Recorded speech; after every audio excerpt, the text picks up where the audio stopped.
See, let me explain what self-efficacy is all about.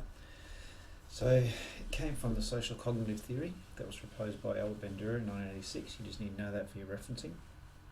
And social cognitive theory is all about learning through relationships with the environment. So what self-efficacy is that person's beliefs in their own abilities to organise and execute the course of action required to manage prospective situations. So it's specific to the situation and is about a person's belief in their ability to succeed in that specific situation. So if you have strong self-efficacy, these are the types of things that you'll demonstrate. And one of the most significant ones is this: recovering quickly from setbacks and disappointments. So if a barrier gets thrown up in the face of someone with high self-efficacy, they'll continue moving forward. They won't give up, they won't quit. On the contrary, if they have weaker self-efficacy, they're going to do things to try and avoid the task. If they get a barrier, they're likely to quit. They're going to focus on why they're no good at it. I'm no good at this, I didn't do well last time, all that kind of stuff. So all the negative talk will happen with self-efficacy. So what affects self-efficacy? Well, there are 4 things that lead to self-efficacy. The first one is mastery experience.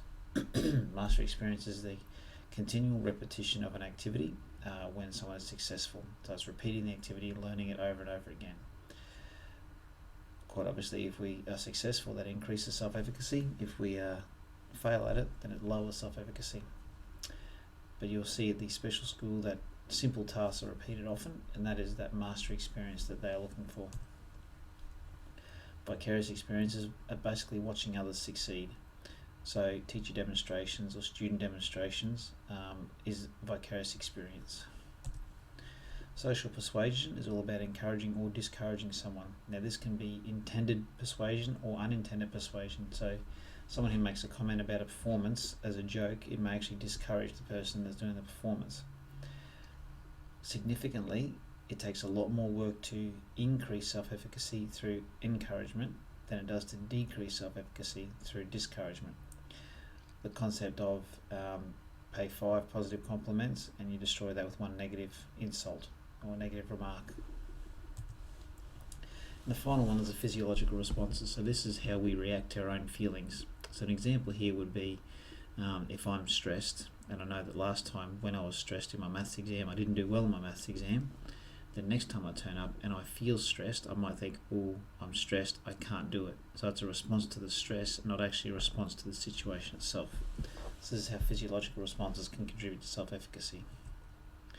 Out of all of those, the single most important one is mastery.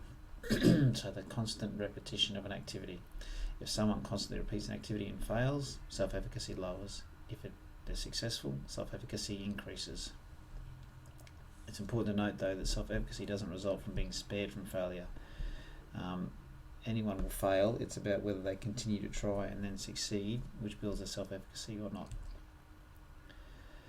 And then having self-efficacy, the level of self-efficacy will influence these things. The choices we make, do we do the activity, do we not?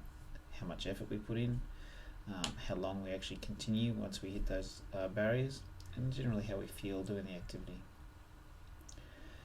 So if we want to look at someone's behaviour, which is what we do at the special school, to interpret self-efficacy, we need to consider a few things.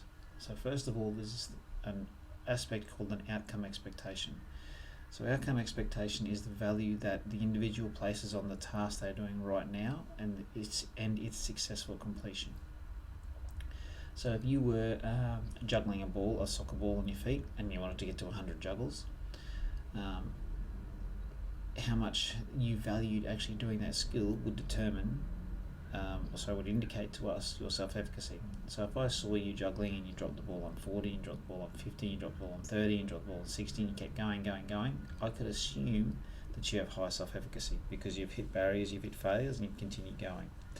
And then if you watched me and I did it once, twice, failed, and gave up, walked away, you can interpret that I have low self-efficacy. Or low outcome expectation. I don't really value the particular outcome. I don't value being able to juggle 100 balls, whereas you did.